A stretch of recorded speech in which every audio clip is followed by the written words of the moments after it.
स्वागत है।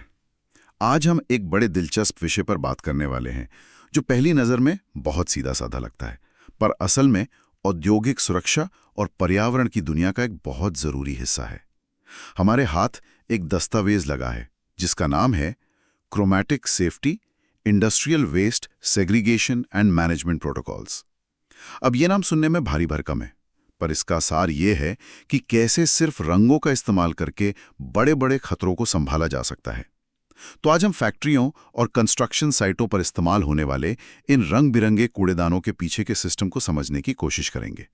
ये सिर्फ कचरा अलग करना नहीं है, ये सुरक्षा की एक भाषा है। मुझे ये आइडिया ही बड़ा कमाल का लगा कि आप सिर्फ रंग देखकर ये समझ सकते हैं कि कहाँ खतरा है और कहाँ नहीं। चलिए इस भाषा को सीखते हैं। बिल्कुल। और ये भाषा सीखना इसलिए जरूरी है क्योंकि ये सिर्फ नियमों की एक लिस्ट नहीं है। ये असल में दुर्घटनाओं को टालने, कीमती संसाधनों को बचाने और एक ऐसा माहौल बनाने का तरीका है जहां लोग सुरक्षित महसूस करें। और जैसा आपने कहा, ये देखने में जितना आसान लगता है, हर रंग के पीछे एक गहरा तर्क और सालों का अनुभव छिपा है। ये एक सोचा समझा सिस्टम है, कोई अचानक लिया गया फैसला नहीं। तो फिर चलिए इन रंगों को ही डिकोड करना शुरू करते हैं। शुरुआत हरे रंग से करते हैं क्योंकि ये शायद सबसे जाना पहचाना है। हम अपने घरों में भी इसे गीले कचरे के लिए इस्तेमाल करते हैं, पर एक बड़ी फैक्ट्री के स्केल पर इसका क्या मतलब होता है? देखिए, सिद्धांत तो वही है। हरा रंग जैविक यानी बायोडिग्रेडेबल कचरे के लिए है। इसमें फैक्ट्री की कैंटीन से निकला बचा हुआ खाना, गार्डन से निकले पत्ते घास और बिना केमिकल वाला कागज या लकड़ी का बुरादा भी आता है। मतलब वो सब कुछ जो कुदरती तौर पर गल सकता है। लो जैविक कचरा निकलता है। इसे अगर सही से मैनेज न किया जाए तो ये सिर्फ बदबू नहीं फैलाता, बल्कि कीड़े मकोड़ों और बीमारियों का घर बन जाता है। अच्छा, तो हरा कूड़ेदान सिर्फ पर्यावरण के लिए नहीं, बल्कि उस जगह की हाइजीन और सेहत के लिए भी बहुत जरूरी है। अच्छा, तो ये सिर्फ धरती बचाओ वाला मामला नहीं है, ये सीधे सीधे वहां काम करने वाले लोगों की सेहत से जुड़ा है। अब आते हैं नीले कूड़ेदान पर।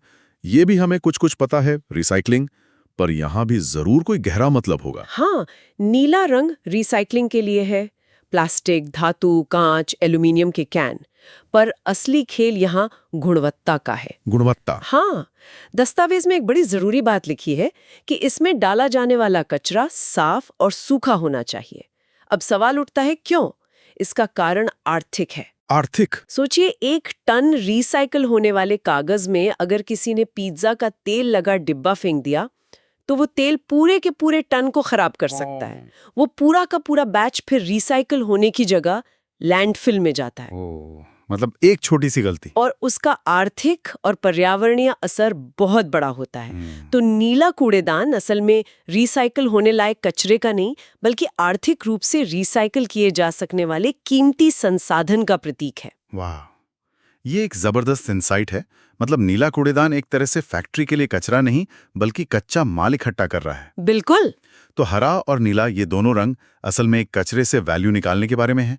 लेकिन अब हम उस रंग पर आते हैं जहां से खेल पूरी तरह बदल जाता है, लाल। यहाँ वैल्यू की नहीं, बल्कि सिर्फ और सिर्फ खतरे की बात होती है ना? बिल्कुल सही कहा आपने। यहाँ से बातचीत का पूरा इन्फोके बदल जाता है। लाल कूड़ेदान खतरनाक कचरे के लिए है और इसे लेकर कोई भी लापरवाही बर्दाश्त नहीं की जा सकती। जैसे कि इसमें वो चीजें आती हैं जो इंसानी सेहत या पर्यावरण को स्थायी नुकसान पहुंचा सकती हैं, जैसे कि केमिकल के डब्बे, पेंट, सॉल्वेंट्स, पुरानी बैटरी और सबसे खतरनाक चीजों में से एक एस्बेस्टोस। एस्बेस्टोस, हाँ सुना है इसके बारे में। एक पुरानी बैटरी अगर जमीन में दबा दी जाए तो उसके अंदर का पारा और सीसा रिसकर जमीन के पानी को जहरीला बना सकता है और वो जहर दशकों तक बना रहता है।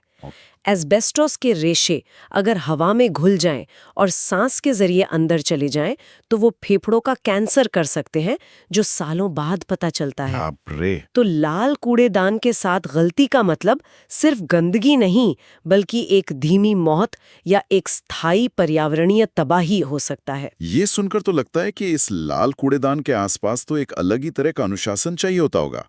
अगर किसी ने गलती से कोई चीज इसमें या इसकी कोई चीज किसी और कूड़ेदान में डाल दी तो क्या होता है? क्या इसके लिए कोई इमरजेंसी प्रोटोकॉल होते हैं? हाँ बिल्कुल, ऐसी गलतियों के लिए कड़े प्रोटोकॉल होते हैं। अगर खतरनाक कचरा कहीं फैल जाए तो उसे साफ करने के लिए एक खास प्रशिक्षित टीम होती है जो विशेष तरह के सूट और उपकरण पहनकर आती है। पूरी जगह को सील कर दिया जाता होगा। हाँ बिल्कुल, और साथ ही इसके कानूनी नतीजे भी बहुत गंभीर होते हैं। कंपनियों पर भारी जुर्माना लग सकता है और उसका लाइसेंस भी रद्द हो सकता है। इसीलिए इस पर ट्रेनिंग सबसे ज्यादा दी जाती है। लाल कूड़ेदान सिर्फ एक डिब्बा नहीं, बल्कि एक बहुत बड़ी जिम्मेदारी है। समझ गया। इसके बाद आता है पीला कूड़ेदान। ये लाल जितना डरावना नहीं लगता, पर हरा या नीला जैसा फायदेमंद भी नहीं है। तो ये क्या है, एक तरह का बीच का रास्ता? आप इसे एक तरह से आधुनिक चीजों का कब्रिस्तान कह सकते हैं। कब्रिस्तान? हाँ, पीले कूड़ेदान में वो आम कचरा जाता है जिसे न तो रिसाइकिल किया जा सकता है और ना ही वो खतरनाक है, जैसे खाने से सना हुआ प्लास्टिक या कागज, टूटे हुए इलेक्ट्रॉनिक उपकरणों के वो हिस्से जिन्हें अलग नहीं किया जा सकता, या फिर इस्तेमाल हो चुके पीपीई किट जैसे गंदे दस्ताने और मास्क। अच्छा। दिलचस्प बात यह है कि पीला कूड़ेदान एक तरह से हमारी तकनीकी सीमाओं को दिखाता है। ये वो कचरा है जिसे संभालने के लिए हमारे पास अभी कोई बेहतर तरीका नहीं है, सिवाय इसके कि इसे जमीन में दबा दिया जाए। मतलब पीला कूड़ेदान एक तरह से हमें ये याद दिलाता है कि हमें अभी और बेहतर मटेरियल्स और रिसाइकलिंग तकनीकें इजाद करनी है। सही। और आखिर में आता है काला या ग्रे कूड़ेदान। ये तो खास तौर पर कंस्ट्रक्शन साइटों के लिए है, जहां हर तरफ तोड़फोड़ और निर्माण चल रहा होता है। हाँ, ये पूरी तरह से निर्माण और विध्वंस के मलबे के लिए है। कंक्रीट, ईंटें, टाइलें, सरिया, मिट्टी, इसका वजन और मात्रा इतनी ज्यादा होती है कि इसके लिए अलग और बहुत मजबूत कंटेनरों की जरूरत पड़ती है, जिन्हें अक्सर स्किप्स कहा जाता है। यहाँ चुनौती सिर्फ इसे इकट्ठा करना नहीं, बल्कि इसे सुरक्षित तरीके से ट्रांसपोर्ट करना भी है। ठीक है, तो हमने रंगों के मतलब समझ लिए, पर यह सब कागज पर तो बहुत अच्छा लगता है। असल दुनिया में एक धूल मिट्टी से भरी, शोर शराबे वाली कंस्ट्रक्शन साइट पर, जहां हर तरफ मशीनें चल रही हैं और मजदूरों पर काम खत्म करने का दबाव है, क्या ये सिस्टम सच में काम करता है या ये बस एक आदर्श स्थिति है? ये बहुत ही जरूरी सवाल है और इसका जवाब है हाँ, ये काम करता है, लेकिन इसे काम करवाने के लिए तरीके बदलने पड़ते हैं। यहीं पर फैक्ट्री और कंस्ट्रक्शन साइट का फर्क सामने आता है। कैसे? एक फैक्ट्री एक नियंत्रित वातावरण है, वहाँ हर चीज की एक तय जगह होती है। कूड़ेदानों को वर्कस्टेशन के पास रखा जाता है ताकि कर्मचारी आसानी से कचरा फेंक सकें और काम का फ्लो ना बिगड़े। खतरनाक कचरे वाले लाल डिब्बों के पास खास वेंटिलेशन लगाया जाता है ताकि कोई जहरीली गैस न फैले। सब कुछ बहुत व्यवस्थित होता है। एक फैक्ट्री तो एक नियंत्रित जगह है, पर एक कंस्ट्रक्शन साइट तो इसका ठीक उल्टा है, एक तरह का नियंत्रित केओस। वहाँ ये सिस्टम कैसे लागू होता है? कंस्ट्रक्शन साइट पर प्राथमिकताएं बदल जाती हैं। वहाँ पहली प्राथमिकता होती है बड़ी मशीनों जैसे क्रेन और ट्रकों से इन कूड़ेदानों को दूर रखना, ताकि कोई टक्कर ना हो जाए। हाँ, सोचिए अगर एक क्रेन गलती से खतरनाक केमिकल वाले लाल कंटेनर से टकरा जाए तो क्या होगा। इसलिए कूड़ेदानों को सुरक्षित और ऐसे कोनों में रखा जाता है जहाँ ट्रैफिक कम हो। यहाँ काले रंग के बड़े बड़े स्किप्स को तेज हवा से उड़ने से बचाने के लिए उन्हें ठीक से बांधना या ढकना पड़ता है ताकि धूल और मलबा उड़कर वायु प्रदूषण न फैलाए। अच्छा। तो जहाँ फैक्ट्री में जोर कार्यक्षमता पर होता है, वहीं कंस्ट्रक्शन साइट पर जोर बड़ी दुर्घटनाओं को टालने पर होता है। सिस्टम वही है, पर लागू करने का तरीका माहौल के हिसाब से पूरी तरह बदल जाता है। ये बहुत बड़ा अंतर है, मतलब संदर्भ ही सब कुछ है। तो इन सब के बीच वो कौन से सुनहरे नियम हैं जो हर कर्मचारी को मानने ही पड़ते हैं, चाहे वो फैक्ट्री में हो या कंस्ट्रक्शन साइट पर? कुछ ऐसे नियम जो कभी नहीं बदलते? हाँ, कुछ नियम यूनिवर्सल हैं। पहला और सबसे जरूरी, कचरे को कभी भी मिक्स ना करें। एक छोटी सी गलती पूरे सिस्टम को बर्बाद कर सकती है। दूसरा, कचरा फेंकते समय हमेशा दस्ताने पहने, चाहे वो आपको हानि रहित ही क्यों ना लगे। आपको नहीं पता कि अंदर कोई नुकीली चीज हो जो हाथ में चुभ जाए।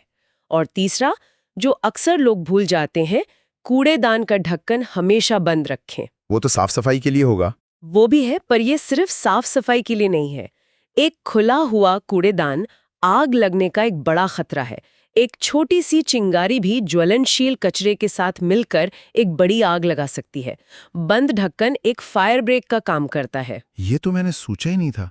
और अगर कोई कूड़ेदान भर जाए या टूट जाए तो क्या कर्मचारी को खुद ही कुछ करना चाहिए? बिल्कुल नहीं। इसकी सूचना तुरंत सुपरवाइजर को देनी चाहिए। भरा हुआ कूड़ेदान गिरने फिसलने का खतरा पैदा करता है और टूटे हुए कंटेनर से खतरनाक केमिकल लीक हो सकता है। और इन सबसे ऊपर जो नियम है वो है ट्रेनिंग। सिर्फ एक बार पोस्टर लगा देना काफी नहीं है। लोगों को लगातार याद दिलाना पड़ता है, उन्हें समझाना पड़ता है कि कौन सा कचरा कहाँ क्यों जाता है, क्योंकि आखिर में ये सिस्टम उतना ही अच्छा है जितने अच्छे इसके इस्तेमाल करने वाले लोग हैं। बिल्कुल, ये एक साझा जिम्मेदारी है। तो मतलब सबसे अच्छी तकनीक और सबसे अच्छे नियम भी इंसानी व्यवहार और लगातार ट्रेनिंग के बिना बेकार हैं। इस पूरी व्यवस्था की नींव असल में इंसान ही है। बिल्कुल, ये तकनीक और मनोविज्ञान का एक मिला-जुला रूप है। तो आज हमने औद्योगिक कचरे के प्रबंधन की इस रंग बिरंगी दुनिया की गहराई को समझा। हरे और नीले रंग जो संसाधन बचाने की बात करते हैं, से लेकर लाल रंग जो सीधे सीधे जान के खतरे से जुड़ा है, और फिर कैसे ये सिस्टम अलग अलग माहौल में खुद को ढाल लेता है। ये सिर्फ कूड़ेदानों का रंग नहीं, ये सुरक्षा और व्यवस्था का एक पूरा विज्ञान है। और यहाँ जो बड़ी तस्वीर उभरती है वो ये है कि ये केवल कूड़ा फेंकने की एक प्रणाली नहीं है। ये सुरक्षा, कुशलता और पर्यावरणीय जिम्मेदारी का एक मिला-जुला ढांचा है।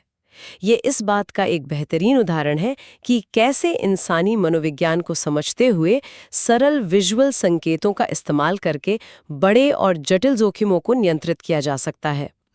जब हर कोई रंगों की इस भाषा को समझता है तो वो अनजाने में भी सही काम करते हैं, जिससे गलतियों की गुंजाइश अपने आप कम हो जाती है। ये सचमुच सोचने वाली बात है। एक सरल आइडिया कैसे इतने बड़े पैमाने पर इतना सकारात्मक असर डाल सकता है। और ये बातचीत एक बड़े और महत्वपूर्ण सवाल को भी जन्म देती है। क्या? हम देख चुके हैं कि ये रंग आधारित प्रणाली फैक्ट्रियों और निर्माण स्थलों जैसे नियंत्रित वातावरण में तो बहुत कारगर है, पर क्या इस प्रणाली के कुछ सिद्धांतों को हम अपने शहरों, अपने समुदायों या अपने घरों में भी बड़े पैमाने पर लागू कर सकते हैं, ताकि हमारा कचरा प्रबंधन और भी असरदार हो सके? और अगर हम ऐसा करने की कोशिश करें तो इसमें सबसे बड़ी चुनौती क्या होगी? लोगों को शिक्षित करना, सही इंफ्रास्ट्रक्चर बनाना, या फिर हमारी आदतों को बदलना?